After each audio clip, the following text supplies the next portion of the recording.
Chilling description from Toronto police of what happened inside a Scarborough high school yesterday afternoon when police say a 14-year-old student ran up behind an 18-year-old student, shot them at point-blank range, and then tried to do the same to a second victim. That shooting sending shockwaves through the school community and prompting concerns about the rising number of young people involved in gun violence. According to police, the average age of those involved in gun and gang violence in Toronto dropped to 20 in 2021, with an almost 50% spike in the number of shell casings found at crime scenes compared to last year. To discuss these alarming trends and what can be done at the community level, we welcome to CP24 tonight Marcel Wilson, founder and president of One by One Movement, and Leo Barb, founder and CEO of TDS Education. Thanks to both of you. Marcel, you were involved in organized crime and now you're leading an organization to help Toronto youth. What's your reaction to where this shooting happened and the fact that it was so brazen?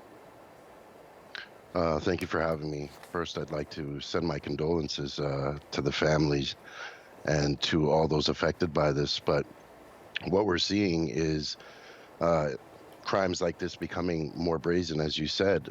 There used to be sort of a unsaid kind of code amongst criminals or those that were in gangs, where there were certain places where these things didn't happen.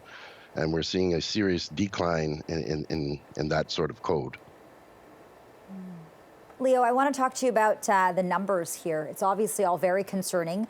We have some alarming stats coming from the Toronto Police Service today. 1/3 of all homicide victims, they say, and accused individuals in this city are under the age of 20. And police also say between 2015 and 2020, the average age of those involved in gun violence was 25. In 2021, the average age dropped to 20.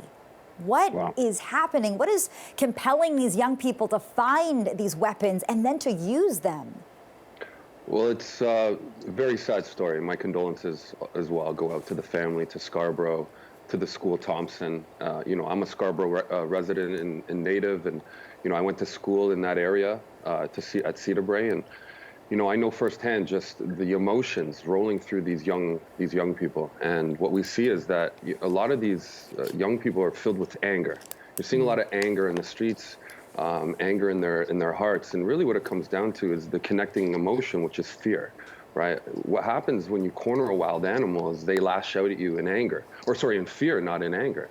And that's really what we're seeing. A lot of young people are driven by fear of not being accepted, fear of not getting along with those, but also fear of the other gang members that are pushing them to make certain acts.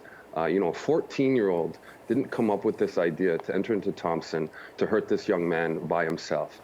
It was an organized situation, and they were most likely pushed by someone much older and more control in their gang, and pushing this young person using fear, using their emotional intelligence against them to do things that, again, when we're working with the police and when we see these young people behind the scenes, when we see them, when behind closed doors, they turn into the young person that they are. But when you see them on the streets, they're propped up with anger. And really the connected emotion is fear. What are they scared of? We have to get back to the emotional intelligence and getting young people to understand that their emotions are driving them to make certain choices, that they only realize the consequences after the act is taken place. Okay, Rico King, we want to welcome you to the show. You are a filmmaker and an activist. You produced a documentary here in Toronto about the impact gun violence has on our community. Tell us about what you heard when it comes to this notion of fear and anger. Where does it come from? Well, it comes from years of trauma. A lot of the kids I've interviewed have lived about 14 to 18 years in neighborhoods that have experienced numerous murders per year, and this adds up from hearing your first shooting when you're 6 years old, 7 years old, witnessing a homicide scene. You tend to start thinking to yourself, I don't want to be the next victim. And there's a lot of unchecked trauma going on. And, the schools have to get support. Teachers are really, really important. Our kids spend about 6 hours a day with them, and they need a lot of support so they could check the trauma in these kids and address the issue correctly. Marcel, how do we break that cycle of trauma? I mean, the issue is so complex. There are street gangs involved. There is no neat and tidy solution here. And it certainly doesn't help that a lot of these firearms we're seeing are being smuggled in from the U.S. What do we do about that? I think addressing the root causes, we hear this phrase a lot, and we hear the phrase intervention and prevention, but what's not happening is those phrases are not being broken down into a science. For instance, when dealing with prevention, we need to go as far back as dealing with paternal negative outcome prevention, early childhood violence prevention, youth violence prevention, and then young adult violence prevention.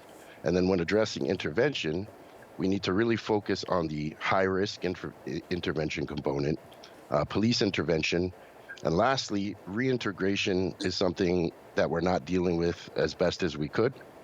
And something that my colleague likes to refer to as reinvention. So we need programs that are like this, that are developed and implemented by those who really understand the nuances of the lifestyle.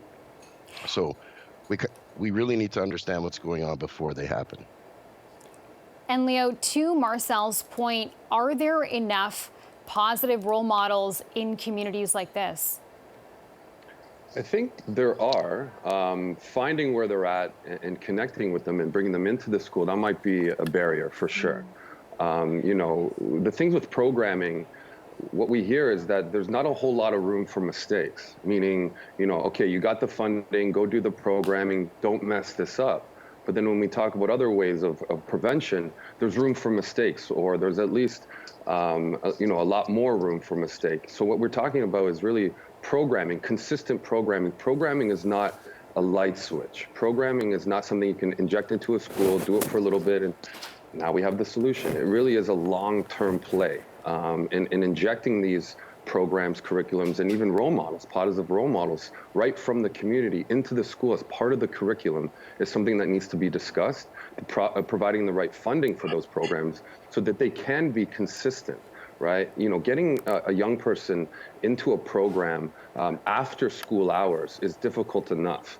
But having the consistency, what we see with a lot of programming is like, well, this programming will, lose funding. It won't be here tomorrow. It won't be here next week. So what's the point?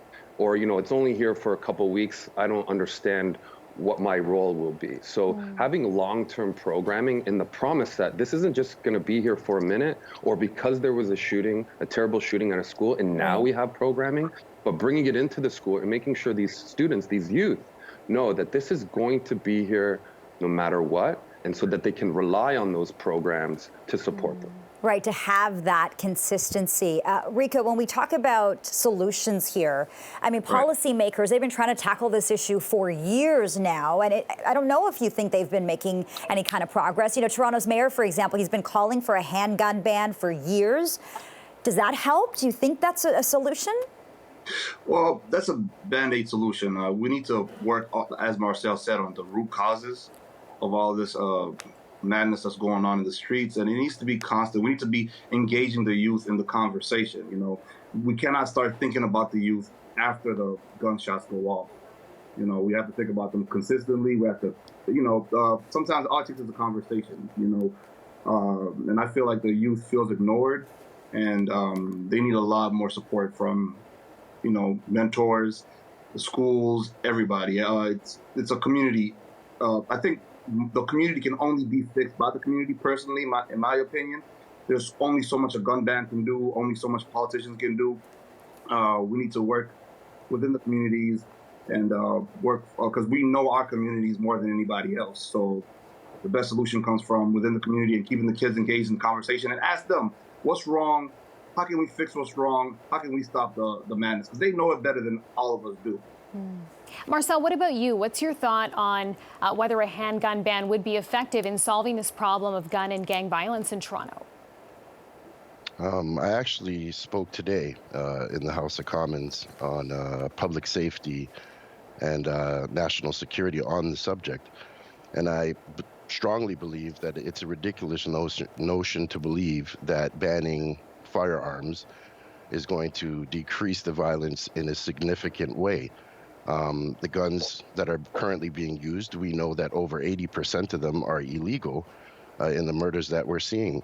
But what I really believe is that on the prevention side, it needs to start at home. And I kind of challenge each parent watching this tonight who may have teen children, that after this segment, go into their phones, go into their laptops, go into their tablets, and look at the content that they're absorbing.